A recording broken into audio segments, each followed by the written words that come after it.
Hello, everybody. My name is Jarrell Dillard, and I'm going over my presentation of Vietnamese pho. So first, I'll start talking about the origin of pho. It dates back to the 20th century. However, who exactly created pho is contested. One idea is that the city and province of Nha Đang, south of Hanoi, created the pho based on the idea of adding the French beef to the Vietnamese rice noodles. Another is that the Vancouver village, also in the Nha Đang province, created that like a street vendor had the idea and created started selling it to people. That's eventually got spread. The idea got spread throughout Vietnam. So once pho was widespread through Vietnam, the kind of the northern and the southern sides of Vietnam began to create different versions of pho. The North kept it more traditional with rice noodles and well-done beef. They typically also eat with maybe a side of rice or bread. The South added more herbs, sauces, and juices to the pho, and also preferred a rare beef. So they kind of explored the more creative and imaginative side of it, and seeing what they could do and what they could add to it to make it taste really good. And now I just want to talk about the nutrition composition. I'm going over chicken pho because that's one I actually ate. That's 246 calories, 4 grams of fat, 27 grams of carbohydrates, 24 grams of protein, 2.5 grams of fiber, 623 grams of sodium, 603 grams of potassium. Now I'm just gonna go over start with the health risks. So pho does have a large amount of sodium and it can increase blood pressure if you consume a lot of it. It also can be high in calories because pho isn't very strict and broad of what you can put into it. You can kind of make the dish pretty heavy in calories. So the health benefits is a nutritious meal. It has a good source of protein.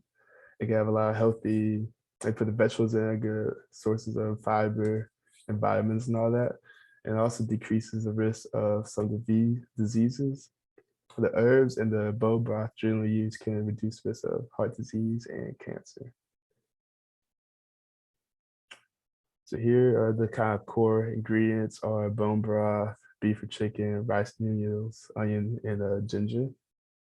You can kind of just point your choice of vegetables and spices to garnish it all. So how do you know if your pho is fresh? So pho really, the most important part of pho is the broth. And it needs to be made from beef or chicken bones. When looking at it, it should be light, almost clear. You should be able to see through a decent amount of it. The smell should have a really good aroma, be strong. And like, if you know where the ingredients come, it should come from traditional Asian markets. And none of that, the other ingredients are less important. That's kind of put into it is really just the broth. And you kind of just tell how you drink, tell if vegetables and meats are fresh. The agriculture pho isn't really seasonal, so it can be enjoyed year round. So pho is really available, especially in Vietnam, but there's a lot some more places to get pho here in America. Since pho uses mainly vegetables, it is sustainable, and also it kind of uses the bones of animals, which are hard to use in cooking and preparing food. So it is more sustainable than your average dish. So how to prepare pho? Like I said, the broth is which we need to focus on. You need to simmer it with beef or chicken bones and have the charred onion and ginger. And you do that for several hours. And while that's kind of like simmering down and cooking, you add the spices and a cheesecloth so it doesn't, so you don't have a whole bunch of seeds and things like that in the broth. And once you get your broth to a good place, you add the meat and noodles. You can also add any vegetables you want, and once it's done, you can garnish it. So tasting, I thought it tasted great. It has lots of. It doesn't taste like anything you almost expect it to. It has like lots of rich, unique flavors. I kind of think of it as like fancy chicken noodle soup if I had to describe it to somebody, except the noodles aren't squishy. They're like, I don't know, it's just good. Noodles are good and firm. And there's a lot, you can really taste the ginger and my had lime in it too, which is good combo. And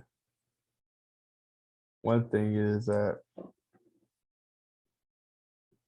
in the Vietnamese kind of culture, it's common to use chopsticks and kind of just slurp up the noodles, eat the chicken, since they don't really use spoons over there. And when you're done eating all the solids, you kind of just drink the broth at the end. So here's my chicken pho from Zen over on the strip.